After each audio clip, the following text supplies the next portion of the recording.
Hi ಎಲ್ಲ ವಿದ್ಯಾರ್ಥಿಗಳಿಗೆ educate Karnataka ಚಾನಲ್ಗೆ ಸ್ವಾಗತ.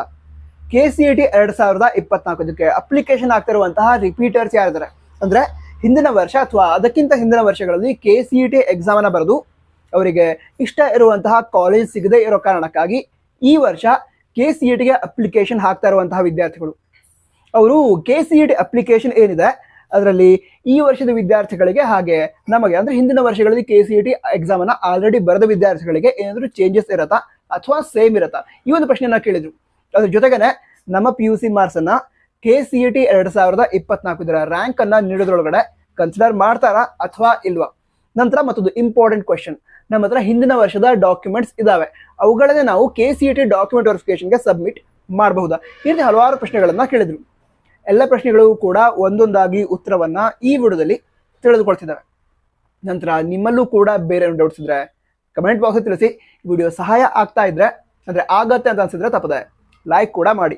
ಸರಿ, ಈಗ ವಿಷಯಗಳನ್ನ ತಿಳಿದುಕೊಳ್ತಾ ಹೋಗೋದಾದ್ರೆ KCET 2024 ಅಪ್ಲಿಕೇಶನ್ ಹಾಕೋದಕ್ಕಿಂತ ಬದಲು ವಿದ್ಯಾರ್ಥಿಗಳು ರಿಜಿಸ್ಟ್ರೇಷನ್ ಅನ್ನ ಮಾಡ್ಕೊಳ್ಬೇಕು. ನಂತರ ರಿಜಿಸ್ಟ್ರೇಷನ್ ಪ್ರಾಸೆಸ್ ಏನಿದೆ ಅದು ಈ ವರ್ಷದ ವಿದ್ಯಾರ್ಥಿಗಳಿಗೆ ಅಂದ್ರೆ ಈ ವರ್ಷ ಸೆಕೆಂಡ್ PUC ಎಕ್ಸಾಮ್ ಬರೆದು ಇದೇ ವರ್ಷ KCET ಎಕ್ಸಾಮ್ ಬರೀತಾ ಇರುವಂತಹ ವಿದ್ಯಾರ್ಥಿಗಳಿಗೆ ಹಾಗೆ ಹಿಂದಿನ ವರ್ಷಗಳಲ್ಲಿ ಸೆಕೆಂಡ್ PUC ಪಾಸ್ ಆಗಿ ಈ ವರ್ಷ KCET ಗೆ ಅಪ್ಲೈ ಮಾಡ್ತಾ ಇರುವಂತಹ ವಿದ್ಯಾರ್ಥಿಗಳಿಗೆ ಸೇಮ್ ಇರುತ್ತೆ. ಅಂದ್ರೆ ವಿದ್ಯಾರ್ಥಿಗಳು ತಮ್ಮ SSLC ರಿಜಿಸ್ಟರ್ ನಂಬರ್ ಅನ್ನ ಎಂಟ್ರಿ ಮಾಡಬೇಕು. ಅದ ನಂತರ ನಿಮ್ಮ ಡೀಟೇಲ್ಸ್ ಅನ್ನ ನಮ್ಮ KA ಪಡೆದುಕೊಳ್ತಾರೆ. ನಂತರ ರಿಜಿಸ್ಟ್ರೇಷನ್ ಪ್ರಾಸೆಸ್ ಅನ್ನ ಕಂಪ್ಲೀಟ್ ಮಾಡಬೇಕು. ರಿಜಿಸ್ಟ್ರೇಷನ್ ಹೇಗೆ ಮಾಡೋದು ಅಂತ ಆಲ್ರೆಡಿ ವಿಡಿಯೋನ ಮಾಡಿದೀವಿ, ಚೆಕ್ ಮಾಡಬಹುದು. ಅಂದ್ರೆ ರಿಜಿಸ್ಟ್ರೇಷನ್ ಪ್ರಾಸೆಸ್ ಏನಿರುತ್ತೆ ಅದು ಫ್ರೆಷರ್ಸ್ಗೆ ಹಾಗೆ ರಿಪೀಟರ್ಸ್ಗೆ ಸೇಮ್ ಇರುತ್ತೆ, ಸರಿನಾ. ಅದ್ರ ನಂತರ ಚೇಂಜಸ್ ಎಲ್ಲಿರುತ್ತೆ ಅಂತ ತಿಳ್ಕೊಳ್ಳೋದಾದ್ರೆ ಅಪ್ಲಿಕೇಶನ್ ಹಾಕುವಾಗ ಅಲ್ಲಿ ಕೆಲವು ಚೇಂಜಸ್ ಇರುತ್ತೆ.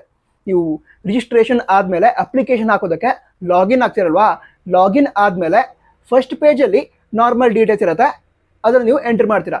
ಸೆಕೆಂಡ್ ಪೇಜ್ ಏನಿದೆ ಅದರಲ್ಲಿ ವಿದ್ಯಾರ್ಥಿಗಳು ನಿಮ್ಮ ಹಿಂದಿನ ವರ್ಷದ ಕೆಲವು ಡೀಟೇಲ್ಸ್ ಅನ್ನ ಎಂಟ್ರಿ ಮಾಡಬೇಕು. ಈಗ ಸೆಕೆಂಡ್ PUC ರಿಜಿಸ್ಟರ್ ನಂಬರ್ ಅನ್ನ ಕೇಳಿರ್ತಾರೆ. ಈ ವರ್ಷದ ವಿದ್ಯಾರ್ಥಿಗಳ ಬಳಿ ರಿಜಿಸ್ಟರ್ ನಂಬರ್ ಇರಲ್ಲ, ಯಾಕಂತ ಹೇಳಿದ್ರೆ ಈಗ ರಿಜಿಸ್ಟರ್ ನಂಬರ್ನ ವಿದ್ಯಾರ್ಥಿಗಳಿಗೆ ನೀಡಿಲ್ಲ. ಆದರೆ ಹಿಂದಿನ ವರ್ಷನೇ ಸೆಕೆಂಡ್ PUC ಎಕ್ಸಾಮ್ ಅನ್ನ ಪಾಸ್ ಆದ ವಿದ್ಯಾರ್ಥಿಗಳ ಬಳಿ ಸೆಕೆಂಡ್ PUC ರಿಜಿಸ್ಟರ್ ನಂಬರ್ ಇರುತ್ತೆ. ಸೊ ನೀವು ನಿಮ್ಮ ಸೆಕೆಂಡ್ PUC ಮಾರ್ಕ್ಸ್ ಕಾರ್ಡ್ ಏನಿದೆ ಅದ್ರ ಮೇಲೆ ಇರುವಂತಹ ರಿಜಿಸ್ಟರ್ ನಂಬರ್ನ ಎಂಟ್ರಿ ಮಾಡಬೇಕು. ಅದೇ ರೀತಿ ಅದರ ಕೆಳಗಡೆ ಸೆಕೆಂಡ್ PUC ಪಾಸ್ ಆದ ವರ್ಷವನ್ನ ಕೇಳಿರ್ತಾರೆ.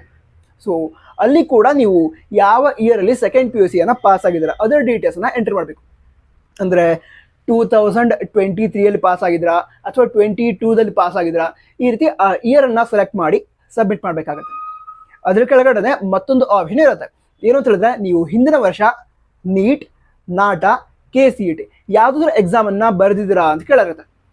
ಸೊ ನೀವು ಹಿಂದಿನ ವರ್ಷ ಬರೆದಿದ್ರೆ ಎಸ್ ಅಂತ ಸೆಲೆಕ್ಟ್ ಮಾಡಬೇಕು. ಎಸ್ ಅಂತ ಸೆಲೆಕ್ಟ್ ಮಾಡಿದ್ರೆ ನೀವು ಹಿಂದಿನ ವರ್ಷ ಏನು ಕೆಗೆ ಲಾಗಿನ್ ಆಗಬೇಕಾದ್ರೆ ಅಪ್ಲಿಕೇಶನ್ ಆಗಿರ್ತೀರ, ಆವಾಗ ನಿಮ್ಮ KCET ನಂಬರ್ ಏನು ಬಂದಿರುತ್ತೆ KCET ರಿಜಿಸ್ಟರ್ ನಂಬರ್ ಅದನ್ನ ಎಂಟರ್ ಮಾಡಬೇಕಾಗತ್ತೆ, ಸರಿನಾ.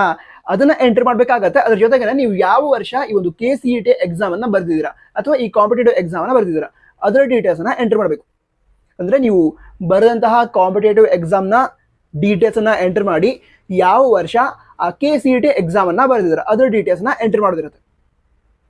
ಇದಿಷ್ಟು ಆಯ್ತು ಅಂತ ಹೇಳಿದ್ರೆ ಮುಂದಿನ ಸ್ಟೆಪ್ಸ್ ಏನಿದಾವೆ ಅಂದ್ರೆ KCET ಅಪ್ಲಿಕೇಶನ್ ಅದು ಫ್ರೆಷರ್ಸ್ಗೆ ಹಾಗೆ ರಿಪೀಟರ್ಸ್ಗೆ ಸೇಮ್ ಇರುತ್ತೆ, ಯಾವುದೇ ಬದಲಾವಣೆ ಇರೋದಿಲ್ಲ. ನಂತರ KCET ಗೆ ಯಾವ ರೀತಿ ಅಪ್ಲಿಕೇಶನ್ ಹಾಕಬೇಕು ಅದ್ರ ಬಗ್ಗೆ ಕೂಡ ಡೀಟೇಲ್ ವಿಡಿಯೋನ ಅಂದ್ರೆ ಪ್ರತಿ ಸ್ಟೆಪ್ ಅನ್ನು ಕೂಡ ಎಕ್ಸ್ಪ್ಲೇನ್ ಮಾಡಿ ವಿಡಿಯೋನ ರೆಕಾರ್ಡ್ ಮಾಡಿದೀವಿ, ಚೆಕ್ ಮಾಡಬಹುದು. ಈಗ ವಿದ್ಯಾರ್ಥಿಗಳ ಮುಂದಿನ ಪ್ರಶ್ನೆ, ಈಗ ನಾವು ಹಿಂದಿನ ವರ್ಷ KCET ಎಕ್ಸಾಮ್ ಅನ್ನ ಬರೆದಿದ್ದೀವಿ, ನಂತರ ಈ ವರ್ಷ ಕೂಡ KCET ಎಕ್ಸಾಮ್ ಅನ್ನ ಬರಿತಾ ಇದೀವಿ. ನಂತರ ನಾವು ಪಾಸ್ ಆಗಿರೋದು ಹಿಂದಿನ ವರ್ಷ ಅಂದ್ರೆ ಸೆಕೆಂಡ್ PUC ಪಾಸ್ ಆಗಿರೋದು ಹಿಂದಿನ ವರ್ಷ. ಈ ವರ್ಷದ KCET ರ್ಯಾಂಕಿಂಗ್ ಅನ್ನ ನೀಡೋದಕ್ಕೆ ನಮ್ಮ ಹಿಂದಿನ ವರ್ಷದ PUC ಮಾರ್ಕ್ಸ್ ಅನ್ನ ಕನ್ಸಿಡರ್ ಮಾಡ್ತಾರಾ ಅಥವಾ ಇಲ್ವಾ. ವಿದ್ಯಾರ್ಥಿಗಳಿಗೆ ಸಮಾಧಾನ ಆಗೋ ರೀತಿ ಅಥವಾ ಸಂತೋಷ ಆಗೋ ರೀತಿ ವಿಷಯ ಏನು ಅಂತ ಹೇಳಿದ್ರೆ ಈ ವರ್ಷದ ವಿದ್ಯಾರ್ಥಿಗಳು ಏನಿದ್ದಾರೆ ಅವರ 50% ಬೋರ್ಡ್ ಮಾರ್ಕ್ಸ್ ಅದೇ ರೀತಿ 50% KCET ಮಾರ್ಕ್ಸ್ ಇದನ್ನು ಕನ್ಸಿಡರ್ ಮಾಡಿ ವಿದ್ಯಾರ್ಥಿಗಳಿಗೆ ರ್ಯಾಂಕಿಂಗ್ ಅನ್ನ ಅನೌನ್ಸ್ ಮಾಡ್ತಾರೆ. ಅದೇ ರೀತಿ ನೀವು ಹಿಂದಿನ ವರ್ಷಗಳಲ್ಲಿ ಅಂದ್ರೆ 2023 ಅಥವಾ 2022ರಲ್ಲಿ ಸೆಕೆಂಡ್ PUC ಎಕ್ಸಾಮ್ ಪಾಸ್ ಆಗಿದ್ರು ಕೂಡ KCET 2024 ಇದರ ರ್ಯಾಂಕಿಂಗ್ ಅನ್ನ ಅನೌನ್ಸ್ ಮಾಡೋದಕ್ಕೆ ನಿಮ್ಮ PUC ಮಾರ್ಕ್ಸ್ ಅನ್ನು ಕೂಡ 50% ಕನ್ಸಿಡರ್ ಮಾಡ್ತಾರೆ. ಹಾಗೆ KCET ಎಕ್ಸಾಮ್ ಅಲ್ಲಿ ನೀವು ಪಡೆದುಕೊಂಡ ಮಾರ್ಕ್ಸ್ ಅನ್ನ 50% ಅನ್ನ ಕನ್ಸಿಡರ್ ಮಾಡಿ ನಿಮಗೆ ರ್ಯಾಂಕ್ ಅನ್ನ ಅನೌನ್ಸ್ ಮಾಡ್ತಾರೆ. ಅಂದ್ರೆ ನೀವು ರಿಪೀಟರ್ಸ್ ಆಗಿದ್ರು ಕೂಡ ನಿಮ್ಮ 50% PUC ಮಾರ್ಕ್ಸ್ ಅನ್ನ KCET ರ್ಯಾಂಕ್ ಅನ್ನ ಅನೌನ್ಸ್ ಮಾಡೋದ್ರೊಳಗಡೆ ಕನ್ಸಿಡರ್ ಮಾಡ್ತಾರೆ. ಈ ವಿಷಯ ಖುಷಿ ಆಗಿದ್ರೆ ಲೈಕ್ ಮಾಡಿ, ಹಾಗೆ ಈ ಚಾನಲ್ಗೆ ಮೊದಲವರೆಗೆ ವಿಸಿಟ್ ಮಾಡಿದ್ರೆ ತಪ್ಪದೆ ಸಬ್ಸ್ಕ್ರೈಬ್ ಕೂಡ ಮಾಡಿ. ನಂತರ ಮುಂದಿನ ವಿಷಯ ಏನಂತ ಹೇಳಿದ್ರೆ, ಈಗ ಹಲವಾರು ವಿದ್ಯಾರ್ಥಿಗಳು ಹಿಂದಿನ ವರ್ಷ KCET ಎಕ್ಸಾಮ್ನ ಬರೆದಿರ್ತಾರೆ. ಅದರ ನಂತರ ಕೌನ್ಸಿಲಿಂಗ್ ಅಲ್ಲಿ ಪಾರ್ಟಿಸಿಪೇಟ್ ಮಾಡಬೇಕಾದ್ರೆ ಡಾಕ್ಯುಮೆಂಟ್ ವೆರಿಫಿಕೇಶನ್ಗೋಸ್ಕರ ಡಾಕ್ಯುಮೆಂಟ್ಸ್ ಅನ್ನ ರೆಡಿ ಮಾಡಿರ್ತಾರೆ. ಈಗ ಹಿಂದಿನ ವರ್ಷದ ಡಾಕ್ಯುಮೆಂಟ್ಸ್ ಅನ್ನೇ ಈ ವರ್ಷ ಯೂಸ್ ಮಾಡಬಹುದಾ? ಈ ಪ್ರಶ್ನೆಗೆ ಉತ್ತರ ತಿಳ್ಕೊಳ್ಳೋದಾದ್ರೆ, ನಿಮ್ಮ ಬಳಿ ಒರಿಜಿನಲ್ ಡಾಕ್ಯುಮೆಂಟ್ಸ್ ಇದ್ರೆ, ಅಂದ್ರೆ ಈಗ ಸ್ಟಡಿ ಸರ್ಟಿಫಿಕೇಟ್ ಅಥವಾ Kannada medium study certificate, rural area study certificate, ಈ ರೀತಿ ಡಾಕ್ಯುಮೆಂಟ್ಸ್ ಏನಿದಾವೆ ಅವುಗಳ ಒರಿಜಿನಲ್ ಸರ್ಟಿಫಿಕೇಟ್ ನಿಮ್ಮ ಬಳಿ ಇದ್ರೆ, ಜೆರಾಕ್ಸ್ ಯೂಸ್ ಆಗಲ್ಲ, ಒರಿಜಿನಲ್ ಸರ್ಟಿಫಿಕೇಟ್ಸ್ ಇದ್ರೆ ಅವುಗಳನ್ನ ನೀವು ಈ ವರ್ಷ ಯೂಸ್ ಮಾಡಬಹುದು. ಅದೇ ರೀತಿ ಈಗ ಇನ್ಕಮ್ ಸರ್ಟಿಫಿಕೇಟ್ ಇರುತ್ತೆ, ಹಾಗೆ ಕಾಸ್ಟ್ ಸರ್ಟಿಫಿಕೇಟ್ ಇರುತ್ತೆ. ಆ ಇನ್ಕಮ್ ಕಾಸ್ಟ್ ಸರ್ಟಿಫಿಕೇಟ್ ಏನಿದೆ ಅದಕ್ಕೆ ವ್ಯಾಲಿಡಿಟಿ ಇರುತ್ತೆ ಇಂತಿಷ್ಟು ವರ್ಷ ಅಂತ. 2024ರಲ್ಲಿ ಅಂದ್ರೆ 2024ರ ವರ್ಷ ಮುಗಿಯೋದ್ರವರೆಗೂ ಕೂಡ ವ್ಯಾಲಿಡ್ ಇರುವಂತಹ ಇನ್ಕಮ್ ಸರ್ಟಿಫಿಕೇಟ್ ಇದ್ರೆ ನೀವು ಅದನ್ನ ಯೂಸ್ ಮಾಡ್ಕೊಳ್ಬಹುದು. ಅಕಸ್ಮಾತ್ ಆಗಿ ಅದೀಗ ಜನವರಿಯಲ್ಲೇ ಮುಗಿದು ಹೋಗುತ್ತೆ, ಆ ರೀತಿ ಇದ್ರೆ ಏನ್ ಮಾಡಿ ಅಂತ ಹೇಳಿದ್ರೆ ಹೊಸದಾಗಿ ಇನ್ಕಮ್ ಸರ್ಟಿಫಿಕೇಟ್ ಅನ್ನ ಪಡೆದುಕೊಳ್ಳಿ. ಅಂದ್ರೆ 2024ರಲ್ಲಿ ವ್ಯಾಲಿಡ್ ಇರುವಂತಹ ಇನ್ಕಮ್ ಮತ್ತು ಕಾಸ್ಟ್ ಸರ್ಟಿಫಿಕೇಟ್ ಅನ್ನ ಪಡೆದುಕೊಂಡು ಅದ್ರ ಮೇಲೆ ಇರುವಂತಹ RD ನಂಬರ್ ಅನ್ನ ಎಂಟ್ರಿ ಮಾಡಿ. ನಂತರ ಬೇರೆ ಡೌಟ್ಸ್ ಇದ್ರೆ ಕಮೆಂಟ್ ಬಾಕ್ಸ್ ತಿಳಿಸಬಹುದು. ವಿಡಿಯೋ ಸಹಾಯ ಆಗಿದ್ರೆ ನಾನು ವಿದ್ಯಾರ್ಥಿಗಳ ಬ್ಲೆಸಿಂಗ್ಸ್ ಅನ್ನ ತುಂಬಾ ಬಿಲೀವ್ ಮಾಡ್ತೀನಿ.